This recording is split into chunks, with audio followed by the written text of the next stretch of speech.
Welcome everybody. Sid Walker here, and welcome to my preview webinar of my sales training and coaching program for relationship-oriented financial advisors. And our title today is how to make sure that the first interview leads to a second interview. All right, get to my slide here. So how to get the most out of today. Probably the most important thing is keep an open mind. I think you'll find that my perspective is a little different than what you're used to hearing with my relationship builder approach, and I'll be making that distinction very clearly today. And then I promise the other way to say it would be that what I'm going to be talking about today is highly proven, everything I'm talking about, and furthermore, I promise you that what I'm going to talk about today is actually easier than what most of you are doing. So that's really the good news. There's nothing complicated about what I'm going to be talking about today. It's all very much common sense and problem solving, basically. And no more thinking you need to be pushy or controlling to make it big in this business. I've got a knack for helping some of the most gentle, soft-spoken people around become huge producers. And I'm going to be talking about some of the basics of how I'm doing that these days. Actually, coming up on 30 years. I guess I'm breaking the 30-year mark. I've obviously done some other things along the way, but I've always been coaching people in the financial services business as well. So it really is 30 years. Our purpose today is to give you some specific things to think about and do in their first interview that will most greatly increase the odds of the second interview. Okay, that's our main focus. And also, I will be doing a tour of my Selling Without Wrestling site. I think that's about, that'll be less than 5 minutes. It's supposed to be 95% content today. And so, two basic approaches to selling. I always like to cover this. This is such a, I think about this all the time. It's such an important distinction. It's taken me many years really to make this distinction and to see the difference between what I'm calling a client controller, which is the traditional approach. That's the way we're all basically trained. Every home office has the same basic kind of approach, every sales culture to a great extent. Not just home offices, really any kind of business. And then you've got the relationship builder. The client controllers, which is traditional, is basically the attitude is do whatever it takes to make a sale. It's aggressive, it's pushy, it's controlling, it's leading, can be manipulative. It's like the client's got your money in their wallet, and your job's to get it. You're selling a product, you're pitching a product, or pitch and close, I like to call it. And that's okay. It's been around forever. It still works. But there's a lot better way to do this. And for most of the people that get in sales, they've got a lot of people skills to begin with. This isn't the best approach. This actually holds you back to a tremendous degree. If you've got good people skills, the traditional approach really causes all kinds of problems, which I'll touch on today. It's given me a job for 30 years. If you're a relationship builder, you're a whole different species. You don't want to be pushy or aggressive or controlling. You don't want to make people uncomfortable. You don't like conflict. You want to get along. You want to make friends. You don't want to wrestle with the client. You want to connect. You want good communication. And bottom line, you want to feel good about the relationship and whatever you're doing with your client. And whether they buy something or not is probably not as, and to a client controller, they have to make a sale or they fail. With my style, with the relationship builder low-key approach, your job is to help the client make an educated decision that feels right to them. I'll be going over this later. A sale is not required. You can succeed without a sale. We'll talk more about that. But that makes a huge difference. Because if you're a relationship builder, if you really care about people, in most cases you care more about people than you do making the sale. Okay, if you're really a relationship-oriented person, nothing wrong with that. Totally logical. My coaching clients, I would say, all fit in that category. They're not going to sacrifice the relationship or push somebody hoping they might make a sale and destroy the relationship. Okay, whereas the client controllers, that's okay. They're gonna push the thing right off the cliff. And if you don't buy, then heck with you. They may never speak to you. Which is okay. Again, I'm not trying to change the client controllers of the world, but if you're a relationship-oriented person, that client controller approach is really a dinosaur. So, and then I have down here, why is the controlling style so dominant? I mean, your typical home office environment, any sales culture, the bottom line, they want the numbers. They don't really care how you get it, so they tend not to be very good trainers. Most of the time, they're good at training people about product, but they're not very good at sales training because most of the time it's pretty aggressive, pretty pushy, pretty traditional, and they're not into feelings. They're not into emotions, which are the more important part of the sales process. Most of the people that do the training don't sell. Most of the people in charge of training in the home offices don't sell. What do they know? So you've all had that experience. So, and occasionally you get somebody there that sells, but anybody that sells is making a lot more money. Why would they be a trainer? So anyway, it's kind of one of those. It's always been that way and always will be. So nothing's going to change there. But here's probably the most important thing is the traditional approach, the client controller approach, basically is a 30% closing ratio. Life insurance businesses track that forever. The investment business, I'm not sure. I could probably look that up. I know the life insurance business has. My average relationship builder client has a 90% closing ratio. Okay, so right there, you automatically triple your income. You're going from the traditional style going to a relationship builder. Okay, a 90% closing ratio. I'm not kidding. I mean, it sounds outrageous. I'm not talking about man on the street. I'll talk about that a little more in here. We're talking about, like I'll tell you right now, it's chemistry, timing, and money. You've got to have those three things. There's got to be chemistry, some affinity between you and the client, timing, and money. I've got a slide on that we'll touch on later. But if you've got those three things, you should be closing 9 out of 10. Whereas if you're a client controller, if you get above 30%, it doesn't stay on the books. It crashes pretty fast. And the joke I always like to make is 30% of the people are going to buy anyway. It's just that the client controller gets there and, they happen to be there at the right time and they're kind of a catalyst and make it happen. It's not because they're great salespeople, which, oftentimes that people make you think that. But again, to me, if you're not in the 80 to 90% closing ratio and you're a relationship-oriented person, you're losing a lot of money. As I like to say, you're piling up money on your desk and lighting a flame to it every day, lighting a match to it. All right. So our main message here from the home office, from any kind of sales culture is sell, sell, sell, push, push, push. There's only one way to succeed. Nothing wrong with that approach. It's very ineffective compared to the relationship builder approach, which I'm talking about today. It's good for a 1/3 closing ratio, and you can make a living. You can make a nice living doing that. But it's a lot of work, and it's not much fun, and it makes everybody a little nuts, especially if you're a relationship builder. It causes all kinds of problems, which is my next slide. Challenges. If you're a relationship builder, if you're a relationship-oriented person and you've been brought in, basically shown an aggressive style, that's going to do all kinds of weird things to your prospecting and your referrals and even your closing can be an issue. I mean, some of the most important things that you've got to do, you're going to have resistance to doing. Referrals is probably one of the classics. I mean, 80 to 90% of the business comes from referrals, period. Everything else you see on the internet, all those emails bombarding you on leads and this and that and the other thing, it's the other 10%. Okay, 90% comes from referrals.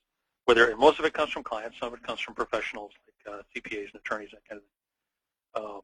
But if I can get people back on the referral track and get them comfortable again with that, I mean, that's the best way to do this business. Yet what happens to your average relationship builder, they come into this business and then they start hearing things like demand referrals, expect referrals, ask for referrals every time you're with the client.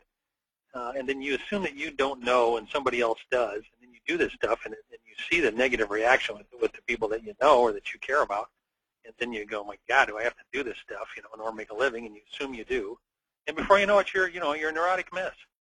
You've got all these internal conflicts going on because to me it's totally ludicrous that you would ask somebody for referrals every time you see them.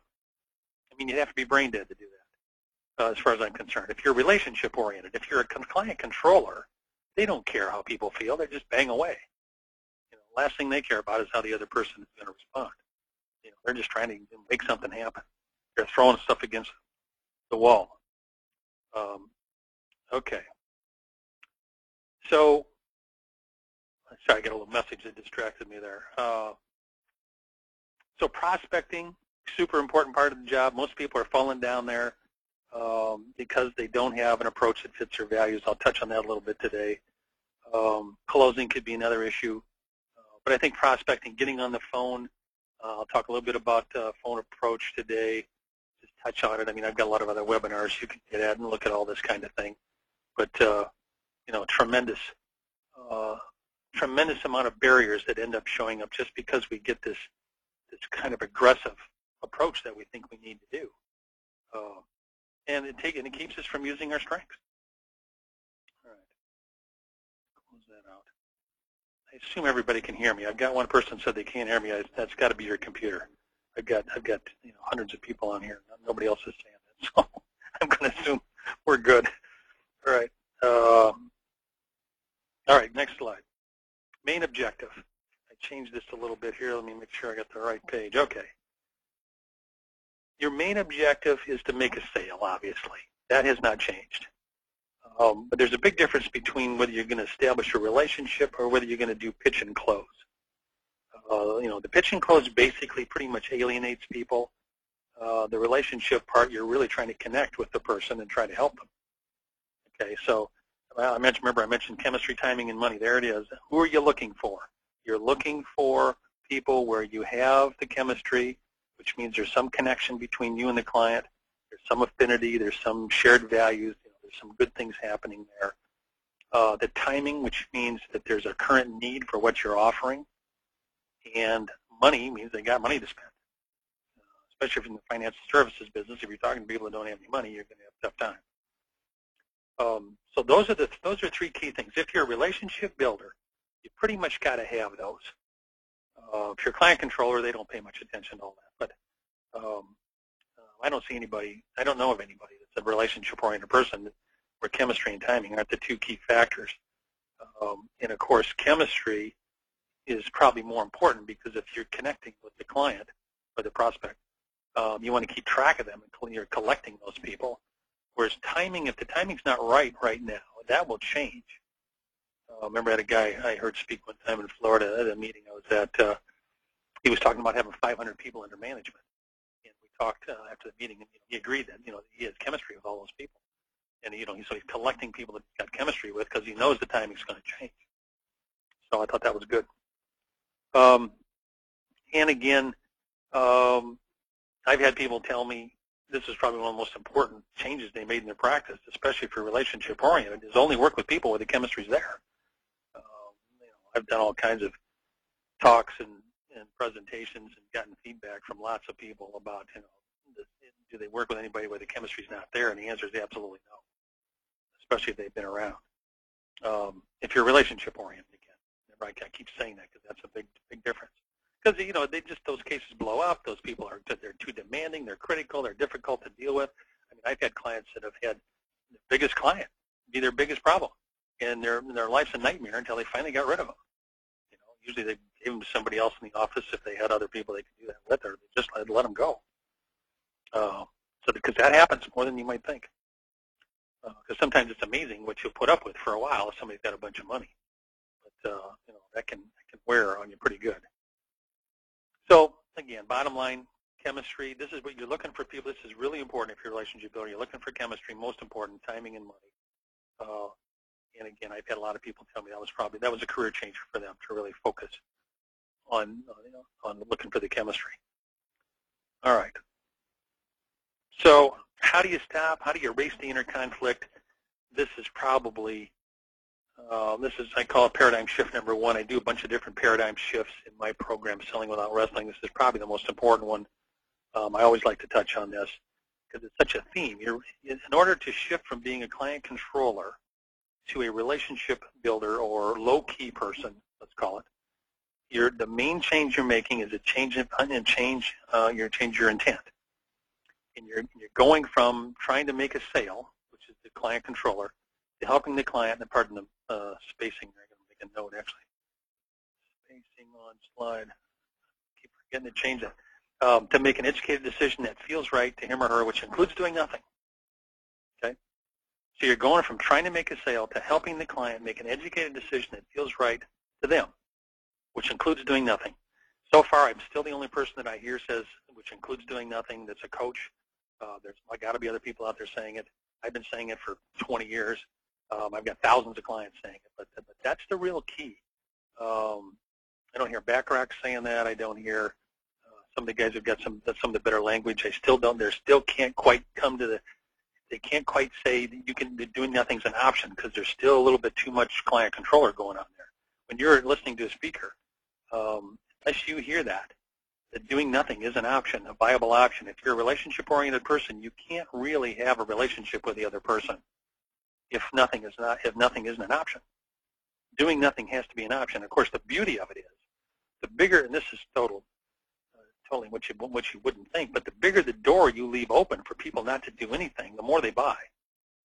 Remember, one of the most favorite things when I was in the life insurance business, decades ago now, if somebody said to me, I knew a lot of people at one point. I played ice hockey in Michigan. I went to Michigan State.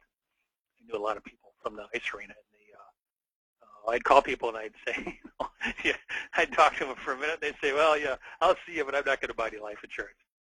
Every one of those people bought life insurance. That was the best thing I could possibly hear. So, it's kind of one of those things. You'll be surprised. In other words, if you're a client controller, it doesn't make sense to give people a way out. If you're a relationship builder, it makes total sense. Your closing ratio is going to skyrocket to the degree you give people a way out and basically say, hey, we can do this process and you don't have to buy anything and we can still be friends. And now you don't harp on that, you don't promote it, but it needs to be said at least once in the beginning, which I'm going to give you here in a second. Another way to say this, number two there, people want two things. They want to talk about what's of interest to them, and they don't want any sales pressure. So if that's what people want, and there's tons of studies that have shown this, why not give them that? Okay. And again, the part that's amazing is even though they've done all these studies, you've got people that are still out there doing the pitch and close. Okay. All right. So let's go to the next one here. Let me get back to my slide. All right, so the values you bring to the table, how to demonstrate you're on the client side. This is really the same thing. This is your opening language, and I usually call this opening language, but I think it's, I already gave it to you, and this is a more specific version. I will send everybody that's on the call here today this language, so I feel like I got to write it all down. But basically, what I get everybody to say, all my coaching clients, I get them to say, my job is to help you make educated decisions about your finances that feel right to you, which includes doing nothing if that's what feels right. This is not about me trying to talk you into buying a product. Okay, this is about me helping you make financial decisions that feel right to you so you can relax. And obviously, you can tell people you got lots of products that they can buy, but that's not required. Okay, and you'll find that as you tell people this, they literally will relax right in front of you. Okay, my favorite story, which I usually tell every time I mention this, is an agent, an advisor after a seminar, tell me that he used this language on his next call, and he just said it was unbelievable. He said to people, my main job is to help you make educated decisions about your finances, that feel right to you, which actually includes doing nothing. That's really what feels right. It's not about me trying to wrestle you into buying a product so you can relax. She said, not only did they relax, but she said the wife just kind of perked right up and said, wow. She said, we've been praying for somebody like you. Okay. That's the greatest way you can start an interview, right? So this is extremely powerful. Okay, this is just a little tiny thing that you do in the beginning, and it changes everything. It changes the job. It changes the relationship. It changes everything. Okay, this is where you're changing the intent away from trying to make a sale to helping the client make an educated decision. Your goal is still to make a sale, or make sales, I should say, because we don't care who buys and who doesn't. Whereas if you're a client controller and you don't make a sale, you failed. Okay? Because see, the beauty, if you're a relationship builder and you're good at what I'm talking about, you're going to close 9 out of 10 of the ones you think that should go, where the chemistry, timing, and money's there. You're going to make a lot of money. You're going to triple what you're doing. 60, I usually, a lot of times I'll just say you're going to double what you're doing right now for sure. And, with a little practice, you can get it up to 90%. Okay. Now, there's more on opening language. I will send you this as well. There's other things I'd like to make. Because when you're telling people, these are the values I'm bringing to the table, And I'm willing to put you in control of this process. And I'll tell you right now, I don't want you to ever do anything that doesn't feel right to you. You have my promise of that. Extremely powerful thing to say. And then you can also say there's a couple things I would like from you, because you're giving them a lot. And you tell them that right up front. And then you ask them for a couple things back. And two of the things I love to ask for, one is return my phone calls within 48 hours. Two is promise me that you'll make a decision on whatever we're working on. Okay, that's what this process is about. It's about making decisions. I don't care what the decision is as long as it feels right. Okay, that would be my only condition. I had somebody remind me the other day, it's probably not a bad idea to ask people at some point, is there any reason why we can't do business together? You know, their brother-in-law or somebody in the business or whatever. Probably not a bad idea to get that out there up front. But, you know, those are optional. I have some people that don't ask any of those, and some people that are adamant about all of them. So anyway, your choice. I'm big on, I've seen everything work you could possibly imagine in 30 years of coaching advisors. So as soon as somebody says you've got to do something this exact way, I start laughing pretty hard. Really? Okay. So let's see. Let me go to my next slide here. I'll tell you what. Yeah, let's keep going. Let's see. Do one more of these. So big picture objectives. One of the things you want to do for sure, this is more of a philosophical point, is you're trying to make people a client. You know, you're trying to find out what is it that they want to, what is it that they will buy first. I've never really talked about this on any webinar, but I've been thinking about this a lot lately, and it's a lot of the coaching I do with people initially. And whenever I'm starting with somebody, that's one of the things I really got to get people to hear and to really absorb. Is this is not about trying to make a sale as much as it is you're trying to help the client make an educated decision. Obviously, you're looking for chemistry and timing and money; those are key. And then the other thing here is you're looking for what will they buy first, because your goal is to make them a client. Then you got the rest of your career to get them what they need to do. And I got lots of clients. I can name off the companies, you know, or I guess companies is an okay word, but I mean their approaches. You know, they fall in love with their approach, and they think that they've got to, you know, take everybody through this particular process, and the process is what sells. The process really isn't what sells ever. If you're a relationship-oriented person, it's your relationship with the client. It's the fact that they trust you. In fact, I didn't mention that before. Chemistry leads to trust. Trust leads to sales. That's more important than any bells and whistles you got or any kind of computer program or, you know, I mean, some of these processes that take clients, you know, so my coaching clients, they usually talk them out of half the stuff. But, you know, it's getting up to a 5 and 6 meeting process. You know, that's a lot of work. A lot of people just aren't up for that. You know, sure, it's thorough, but you know, a lot of people aren't. You know, a lot of people aren't into thorough. They're into doing something. So the main thing is you're saying, okay, what are they going to buy first?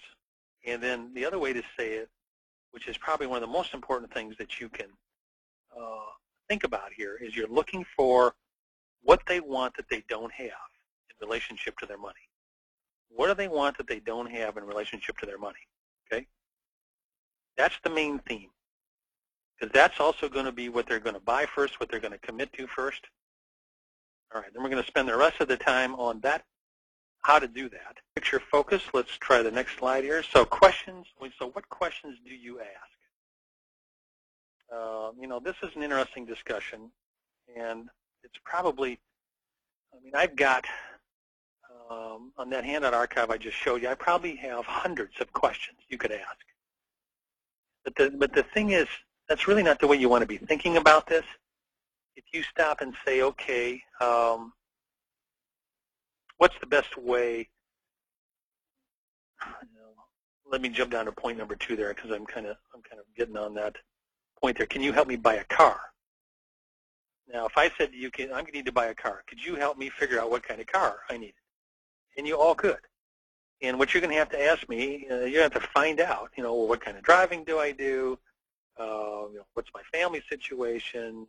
How far do I drive? What time of day do I drive? You know, what kind of, you know, basic cargo space do I need? You know, who's going to be in the car? I mean, you know, you start to list all the different things that you need to know in order to make a recommendation for my car. So that's really, when you think about this and you're really thinking in terms of, okay, what do these people want that they don't have in relationship to their money? Well, you just got to start asking them questions about what are they doing with their money. You got to find out what they've done and why they did it and how they feel about it. My first point there is no sterile fact finders for relationship builders. That's still taught all over the place. Some of you still do it. To me, the worst thing if you're a relationship builder is to go out and bore people with a fact finder. And obviously, you know, getting information about clients is important. You do it all the time.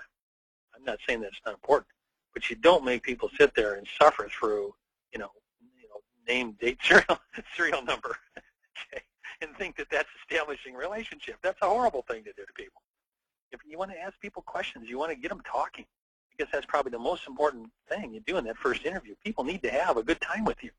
They need to get some energy out of this thing. It's sometimes, I remember they used to tell me, you know, this is like going to the doctor. You go get the information, you make recommendations. I don't want people to feel like they're sitting in the doctor's office. That's terrible. I want people to be getting energy and to feel excited and to feel like they're getting some information that's useful to them, and that, you know, I want them to start to experience, you know, seeing me as a trusted advisor, you know, not somebody that's putting them to sleep. You know, so there's two things I get people to stop doing right away: is throw away the fact finder and don't talk about yourself. Basically, do I have that on here? I guess that's coming up in the next slide. But I mean, people don't really want to hear about you. They don't care about you and your company and how great you are and all the wonderful things you do. They really don't care. What they care about is what's important to them. They want to talk about themselves. Everybody is starving to be interviewed by somebody who's willing to ask questions and pay attention. Okay, they're not just sitting there waiting for you to tell them how wonderful you are and all the things you've got to offer. That's what every home office teaches. But you know, again, those people don't sell, and especially if you're a relationship-oriented person. You know, it just doesn't work. You know, and again, you know, because every person I've ever talked to, is from a coaching standpoint, every single person, and I've been doing this forever, is always check the box. I'm not putting my strengths to their best use. And that's the reason everybody gets trained to go out and do this sterile process with people. It's based on some kind of logical model. You know, you go get the information, you make recommendations, and that's okay. I mean, if you're a client controller or you don't feel anything, you've got to have something to do, and that's okay. I don't want to take away from those people. But if you've got good people skills, there's no way you should be boring people with a sterile fact finder and talking about yourself. Okay, you want to be asking them questions. All right. So obviously, this is a big deal to me. I get people. It's the old Dale Carnegie, quote. You make more friends taking an interest in other people in 2 months than you do talking about yourself for 2 years. Okay. In fact, as I'm looking at my, I guess we're okay. We're on the right slide. Let me make sure I'm on the right. Okay, here we go.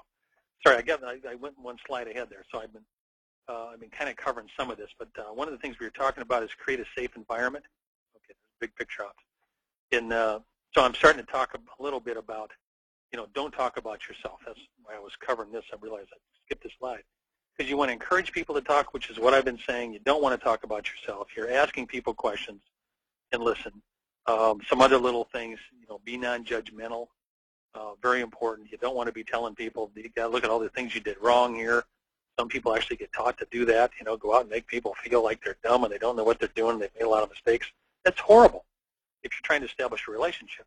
Even the idea of pain, you know, I mean, the Sandler system, I've got guys talking about that. You got to find the pain.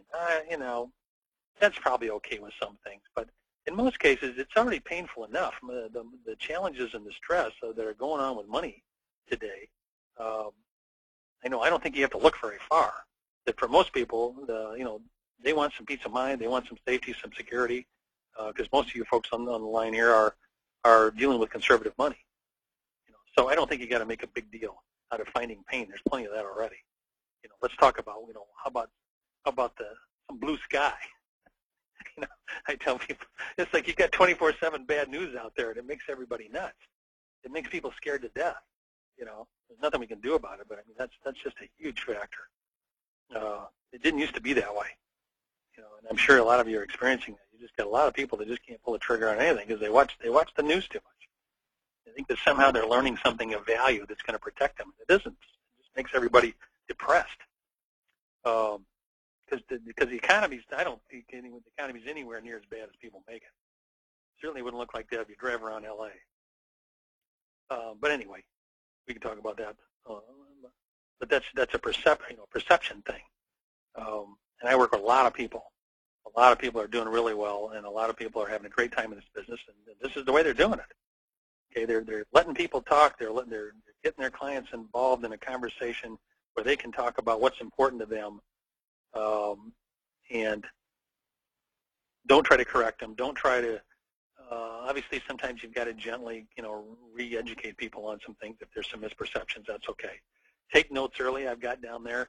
Don't hesitate to do that, even if you're keywords. I mean, I wouldn't be writing down every word, but I think it's very important that you're looking for certain phrases that people use because you want to use their words, especially when you're feeding that back to people.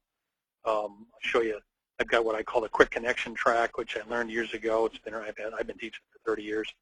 It's how they sell the Dale Carnegie course. Basically, my sales manager was with Carnegie for many years, and then when I got in the life insurance business, he adapted a lot of that to life insurance. So that's a lot of the way I learned, and everything changed for me. I mean, literally overnight, I went from a 30% closing ratio with a client controlling approach to a 90%, 85 to 90% closing ratio.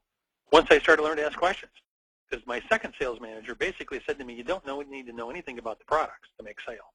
You got to be a good interviewer, which, I just went, wow, has that ever changed? That was 2 years into the business. Obviously, I knew some things at that point. A home office would say that's crazy, but, what actually causes people to get interested is your interest in them.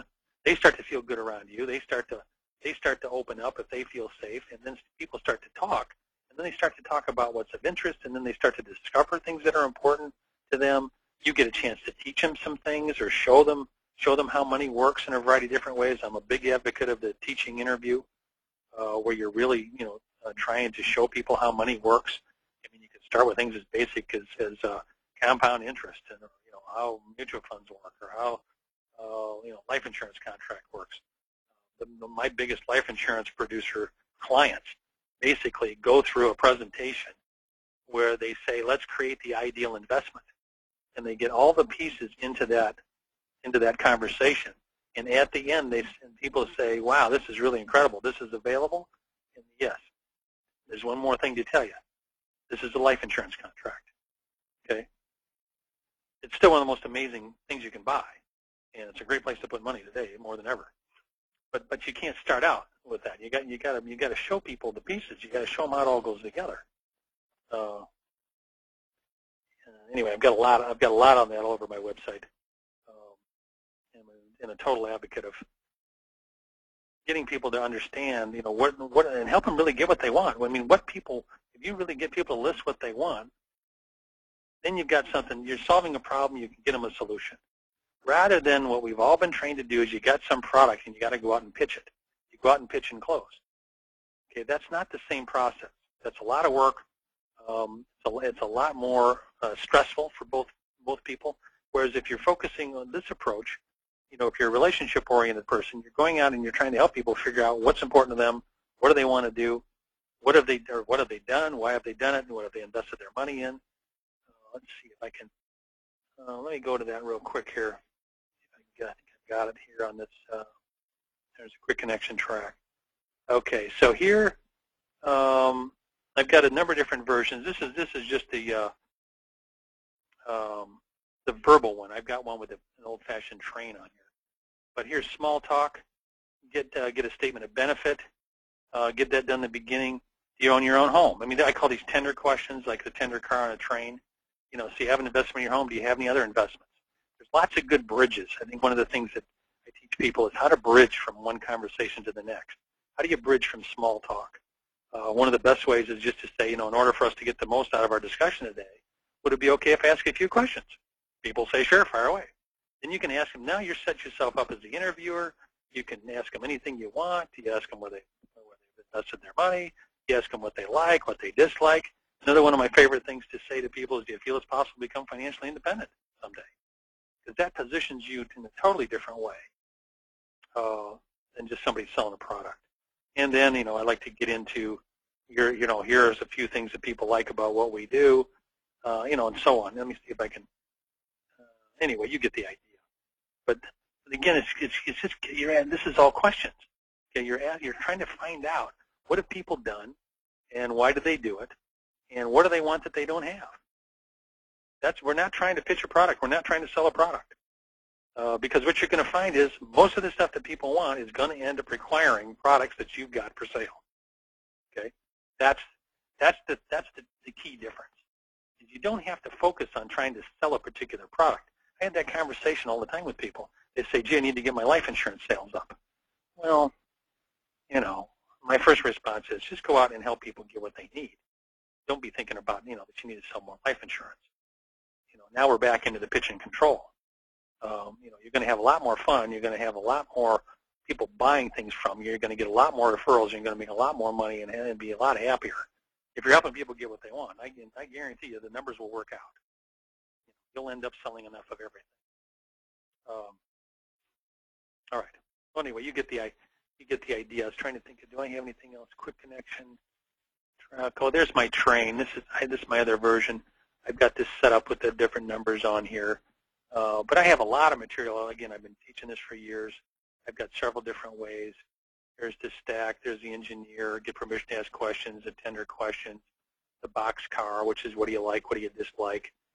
The coupler. Do you feel it's possible to become financially independent? That's just one version. The teaching interview is another one. I love to teach that one because that's a very powerful one. There's a webinar on that that I do every 2 months.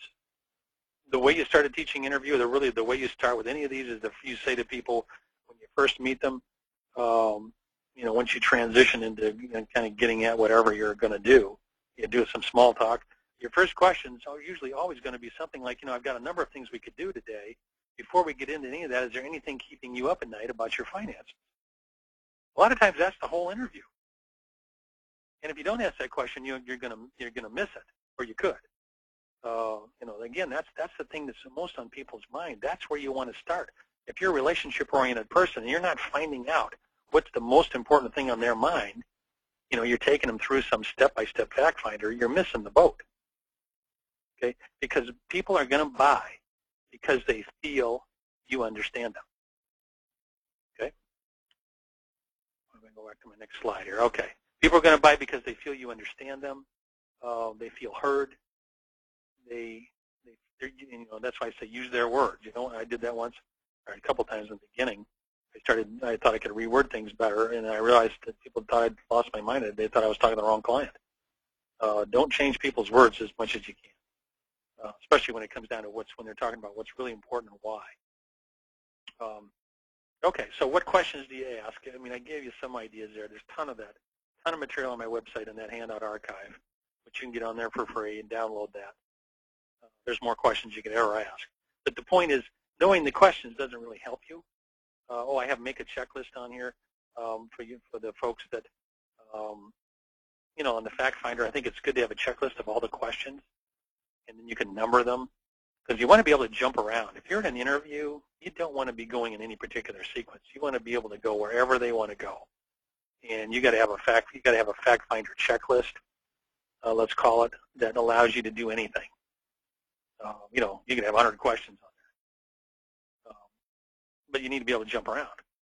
Okay, so you do it on a yellow pad, and then you can check on your checklist which question you're answering, and then you put the answer on your yellow pad. But going from one space to the next on a fact finder is way too slow if you're relationship oriented. So again, make a checklist. I'm not saying don't do a fact finder. I'm just saying, because you're always collecting information. I'm just saying make it fun, make it interesting, make it a conversation. Demonstrate to people what it's like to be with you. You want people excited about it. You want people feeling energy and getting answers and getting clarity. Okay, you don't want to be putting them to sleep. All right. So what else have I got on here? Prioritize.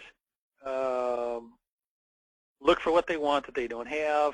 Prioritize the options. In most cases, people are going to have more than they can possibly get done at this point. Most people don't do everything. That's the salesperson's dream. They're going to do one thing, maybe two. And you got to figure out what is that, and you got to get them to verbalize why that's important. And in fact, we've got some time here. Let's talk about that. I've got to see here. I figured, okay, so what's important and why? That's another one of the things you want to be able to get out of this process of talking to people.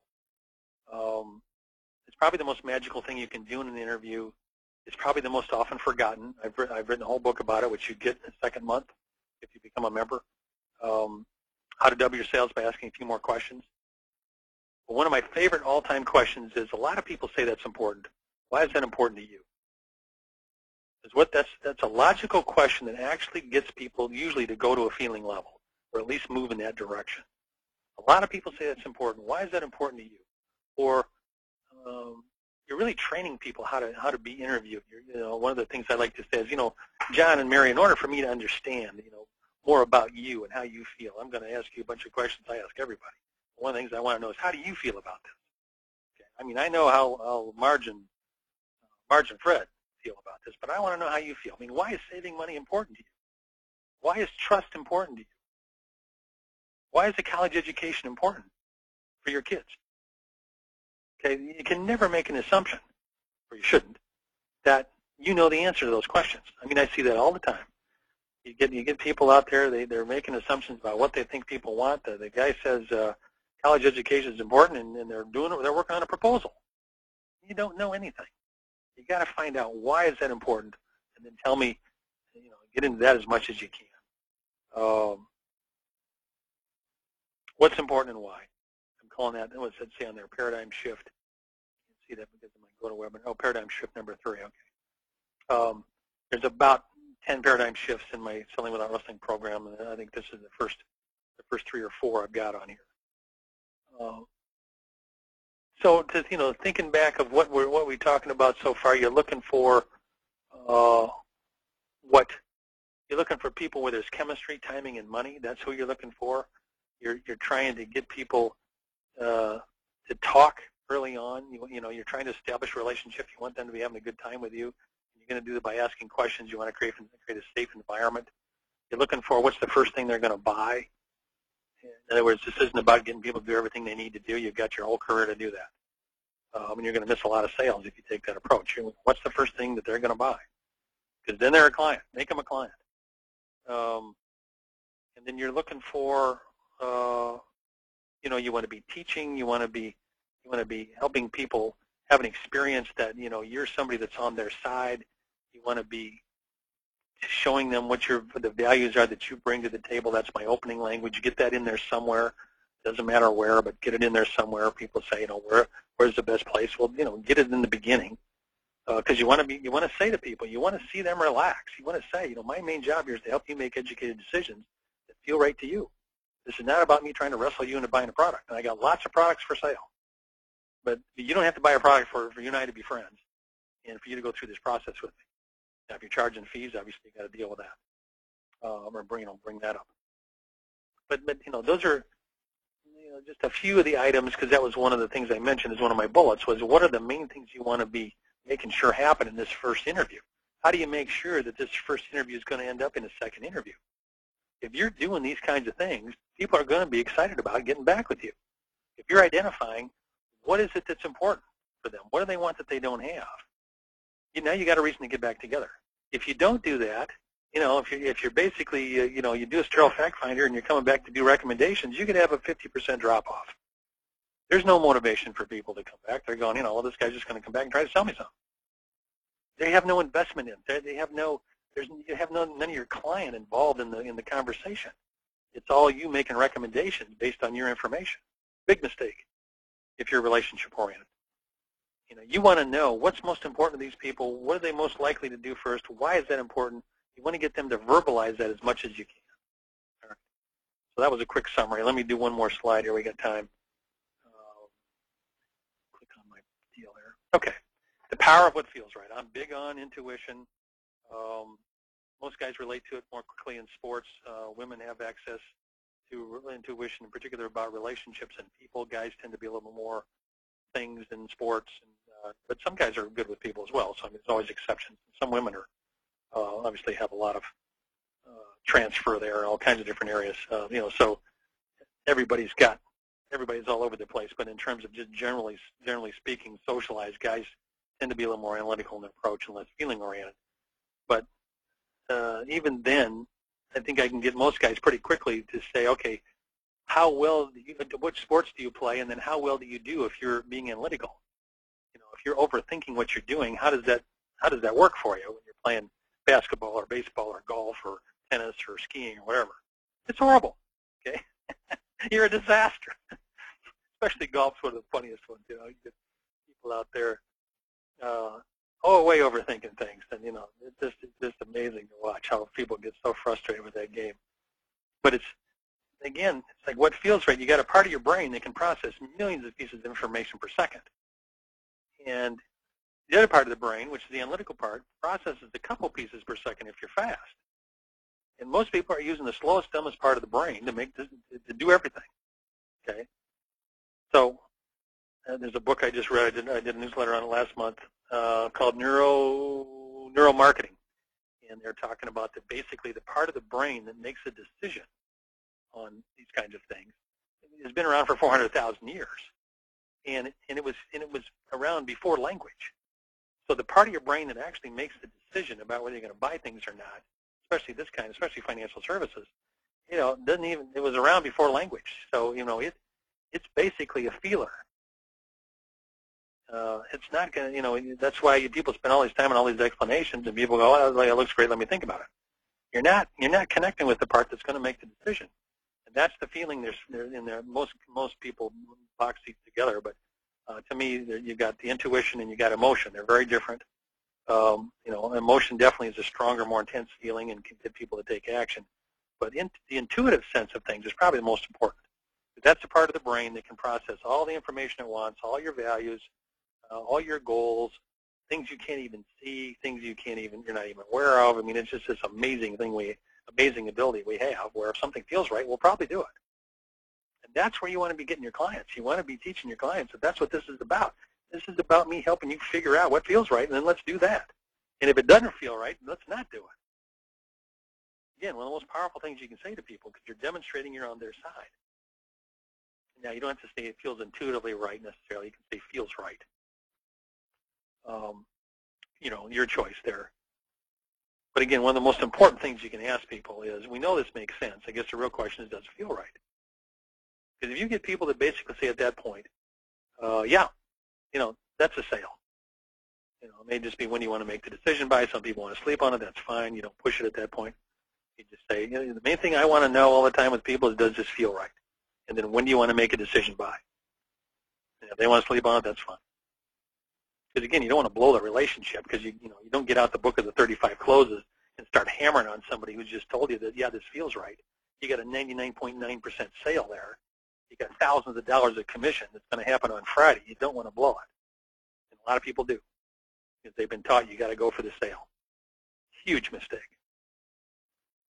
Go for the relationship, and you're going to close 9 out of 10. They may not all close tomorrow or today, but wouldn't you rather have the sale? All right. Well, I could keep going here. That was actually more than I put those extra 2 slides at the end there. So that's pretty comprehensive, really, in terms of a lot of things that you could be thinking about in that first interview. Again, most all this is common sense. It's interviewing. My website is all about, let's see if I got that on here. Let me go back a couple of slides. It's really about 2 things. There it is. It's really how to become comfortable prospecting with the low-key approach. Because if you're not comfortable prospecting, you're losing money. You're piling the money up on your desk and lighting the match to it every day. You've got to get comfortable with your prospecting. And the only way to do that is you've got to learn how to be a relationship-oriented advisor and not a controller. If you're in the middle somewhere,